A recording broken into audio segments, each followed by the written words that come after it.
सभी साथियों को महाशिवरात्रि की बहुत बहुत शुभकामनाएं।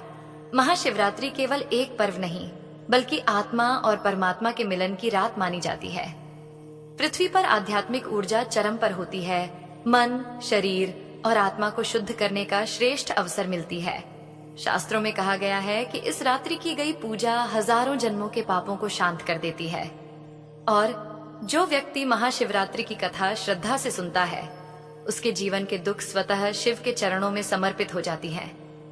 प्रिय साथियों, कथा को अंत तक अवश्य सुनें। ये कथा है उस समय की जब धरती पर धर्म की ज्योत कभी मध्यम होती तो कभी प्रखर, जब मानव का हृदय पीड़ा से भर जाता और उसे कहीं कोई सहारा न मिलता। ये गाथा है एक ऐसे ही भक्त की जिसकी भक्ति को संसार ने ठोकर मारी, पर महादेव ने अपने हृदय से लगाया। हाय रे दुर्भाग्य, वो जिस दिन की प्रतीक्षा में सारा संसार हर्षोल्लास से डूबा था। मंदिरों में घंटों का निनाद गूंज रहा था। धूप दीप और नैवेद्य की सुगंध से वातावरण पवित्र हो उठा था। उसी दिन दीन बंधु नामक एक प्राणी अपने जीवन के सबसे गहरे अंधकार में डूबा था। महाशिवरात्रि का पावन पर्व, पर दीन बंधु के लिए ये पर्व नहीं, उसके टूटे हुए हृदय पर एक और घाव था।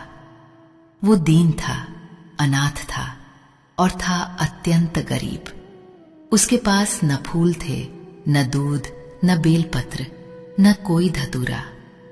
उसके पास थी तो बस एक कांपती हुई आत्मा, एक फटा हुआ हृदय और आंखों में उमड़ते खारे आंसुओं का अथाह सागर।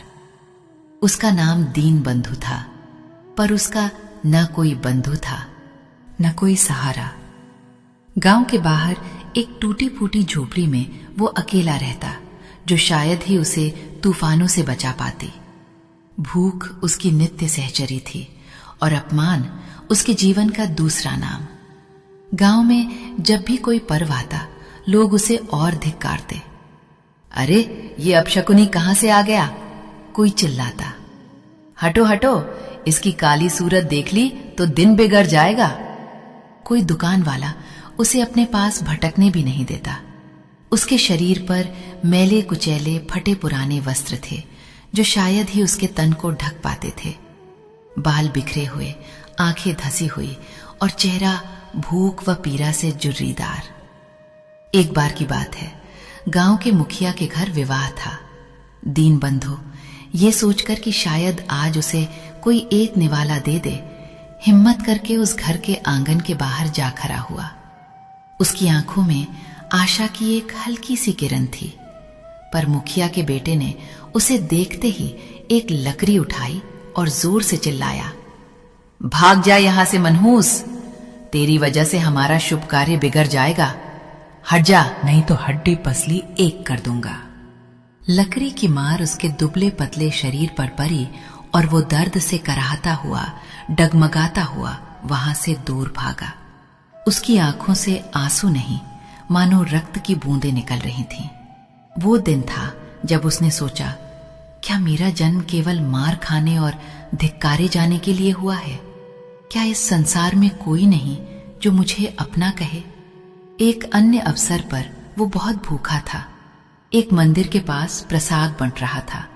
उसने सोचा, महादेव के द्वार पर तो कोई भूखा नहीं रहता। वो धीरे धीरे मंदिर की सीढ़ियां चढ़ने लगा। जैसे ही वो प्रसाद के पात्र के पास पहुंचा, एक पंडित जी ने उसे देखा और क्रोधित होकर बोले, खबरदार, तू यहां कैसे आ गया? तू तो नीच जाति का है, अपवित्र है। मेरे प्रसाद को भ्रष्ट मत कर। और उन्होंने एक लाठी उठाई। भाग जा, नहीं तो मार मार कर तेरा कचूमर निकाल दूंगा। दीन बंधु की आंखों में एक बार फिर अपमान के आंसू तैर गए।